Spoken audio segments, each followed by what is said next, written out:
সকলোকে আৰু মই আজি আপোনালোকৰ লগত শ্বেয়াৰ কৰিম এটা খুব টেষ্টি আৰু কম সামগ্ৰীৰে বনোৱা পনীৰ মটৰ পনীৰৰ ৰেচিপি আহকচোন তেনেহ'লে ৰেচিপিটো আৰম্ভ কৰোঁ তাৰ বাবে মই কেৰাহীত তেল গৰম কৰিলো আৰু তেল গৰম হোৱাৰ লগে লগে তেতিয়া তিনিটা মিডিয়াম সাইজৰ পিয়াজ এনেদৰে ডাঙৰ ডাঙৰকৈ কাটি দি দিছো আৰু পিয়াজখিনি অকণমান সময় লৰাই লগতে মই কাটি ৰখা বিলাহী এটাও ইয়াতে দি দিম বিলাহীটো ঠিক একেদৰে ডাঙৰ ডাঙৰকৈ কাটি দি দিছো আৰু এইখিনি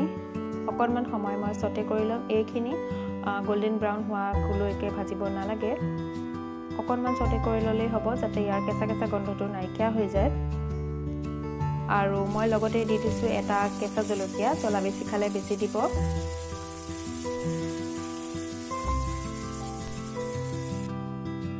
আৰু এটা দি দিছো 1 চামুচ জিঞ্জাৰ গাৰ্লিক পেষ্ট আৰু এয়া এই গুটেইখিনি ভাজা হৈ গ'ল এতিয়া এইখিনি অকণমান ঠাণ্ডা কৰি মই মিক্সিত গ্ৰাইণ্ড কৰি এটা পেষ্ট বনাই লম আৰু পেষ্টটো বনাই লোৱাৰ পাছত মই পুনৰ কেৰাহীত তেল দিলো আৰু তেল গৰম হোৱাৰ লগে লগে মই ইয়াতে এখন সৰু চামুচৰে 1 চামুচ ৰেড চিলি পাউডাৰ দিছো আৰু এবাৰ লৰাই দিছো আৰু লগে লগে মই ইয়াতে আগতে ৰেডি কৰি থোৱা পেষ্টটো ইয়াত ঢালি দিছো এনেকৈ তেলত ৰেড চিলি পাউডাৰ দিলে ইয়াৰ কালাৰটো খুবেই ধুনীয়া হয় সেই কাৰণে দিয়া হৈছে আৰু এইখিনি লৰাই আছো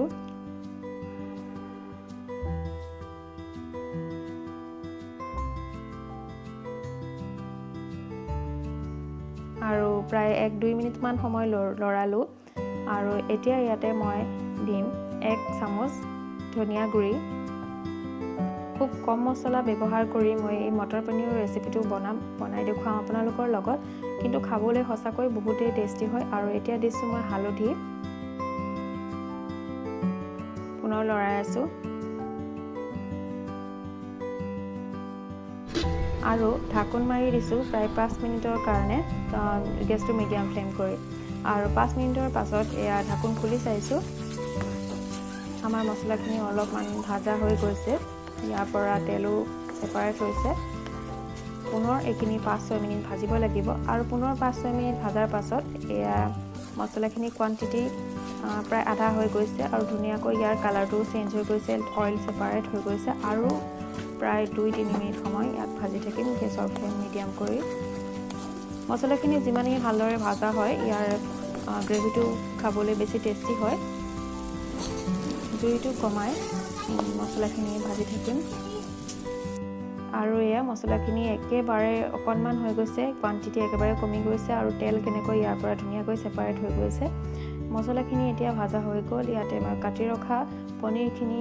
দি দিছো আৰু লৰাই দিছো যাতে গুটেইখিনি মিক্স হৈ যায় আৰু লগতে মই এয়া মটৰখিনিও দি দিছো একদম ইজি ৰেচিপি হয় একদম ঝটপট বনাব পাৰি সেই কাৰণে মই আপোনালোকৰ লগত শ্বেয়াৰ কৰিছো বনাবলৈ একদমই সহজ আৰু বহুত বেছি মছলা বা তেনেকুৱা কোনো সামগ্ৰী ব্যৱহাৰ নাই কৰা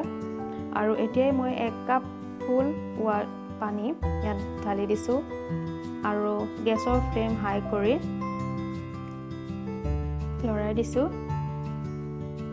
আৰু এতিয়াই মই ইয়াতে দি দিম সোৱাদ অনুসৰি নিমখ মই এতিয়াহে ব্যৱহাৰ কৰিছো আৰু হেতাখনেৰে লৰাই দিছো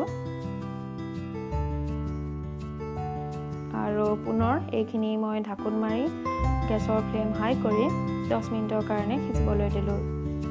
আৰু প্ৰায় 10 মিনিট পাছত এয়া চাওক আমাৰ মটৰ পনীৰ প্ৰায় ৰেডি হৈ গৈছে আৰু কালাৰটো চাওক কিমানেই ধুনীয়া হৈছে খুব এটা ধুনীয়া কালাৰ হৈছে আৰু এতিয়া মই ইয়াতে দি দিছো 1 চামুচ গৰম মছলা আৰু অকণমান কসুৰি মেথি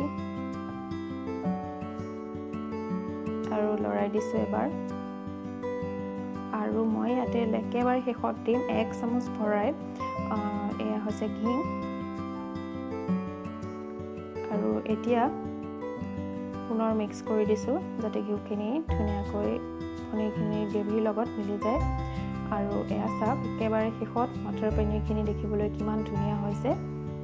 খুবেই টেষ্টি হৈছিলে এনেকৈ বনাই খাই চাব যদি এনেকৈ খোৱা নাই আৰু মোৰ ৰেচিপিটো যদি ভাল লাগে তেনেহ'লে লাইক শ্বেয়াৰ আৰু সাবস্ক্ৰাইব কৰিবলৈ একেবাৰে নাপাহৰিব